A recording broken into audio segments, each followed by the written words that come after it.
vendredi 27 janvier 2023, France diffuse le documentaire Adamo, Ma vie, la vraie, dès 21h10.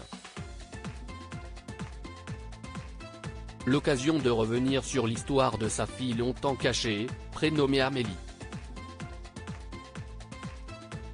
Salvatore Adamo est à l'honneur ce vendredi 27 janvier 2023 sur France 3 dès 21h10 dans le documentaire Adamo, Ma vie, la vraie.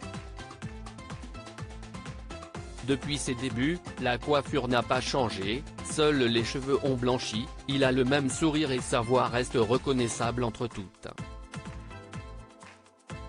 En presque 60 ans de carrière, avec plus de 500 chansons et des millions d'albums vendus, l'artiste italo-belge, très marqué par le décès de son père, victime d'une terrible confusion, est un homme comblé côté professionnel. Et il l'est aussi côté vie privée. Il s'est marié avec Nicole, en 1969, et ils ont eu 2 fils, Anthony et Benjamin.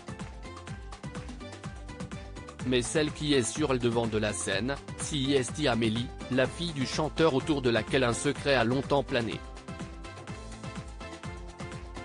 Le mystère autour d'Amélie Adamo. Amélie Adamo a longtemps été présentée comme la fille de Salvatore et Nicole Adamo.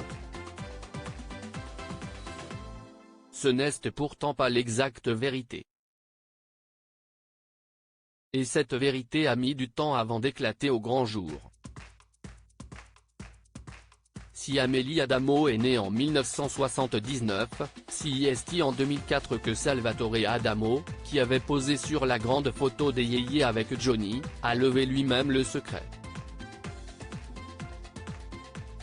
Un an auparavant, une biographie du chanteur est publiée, révélant l'identité de la véritable mère d'Amélie Adamo. Elle est en fait née de la liaison, qui a duré 9 ans, entre l'auteur des Filles du bord de mer et une actrice d'origine allemande, Anne Théal. Mais, en 2004, Salvatore Adamo est victime d'un accident cérébral qui a failli lui coûter la vie. Il décide alors de recoudre les dissensions familiales. Salvatore Adamo, avec la mère d'Amélie, j'ai vécu une grande et belle histoire. Il a fallu attendre le moment propice pour que le public sache la vérité. Je ne voulais blesser personne.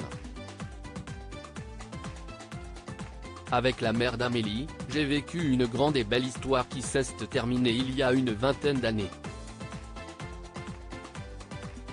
Amélie a été révélée dès qu'elle a eu l'âge de raison, c'est-à-dire dès qu'elle a eu l'âge de lire. Je ne voulais pas qu'elle tombe sur un article et qu'elle lise qu'elle n'existait pas, avait confié à Paris Match en 2010 celui qui aura la vie sauve, lors d'un braquage à Kaboul, grâce à un stylo. Depuis mon problème de santé, en 2004, Amélie a le droit de venir à la maison, et c'est très important pour moi. Le fait qu'elle soit acceptée dans ma famille m'a beaucoup aidé, avait expliqué Salvatore Adamo à l'époque, avant de saluer l'attitude de Nicole Adamo. Au début, elle n'était pas réjouie. Et puis, avec philosophie, elle l'a accepté. Aujourd'hui, Amélie vient à la maison et Nicole adore la façon dont elle chante. Car oui, Amélie Adamo, qui vit à Londres, suit les traces de son père. Ils avaient même fait un duo en 2010, De toi à moi. Si ce n'est pas de la complicité. À lire aussi Salvatore Adamo, cet énorme tube du chanteur, jugé érotique, qui avait fait polémique à sa sortie.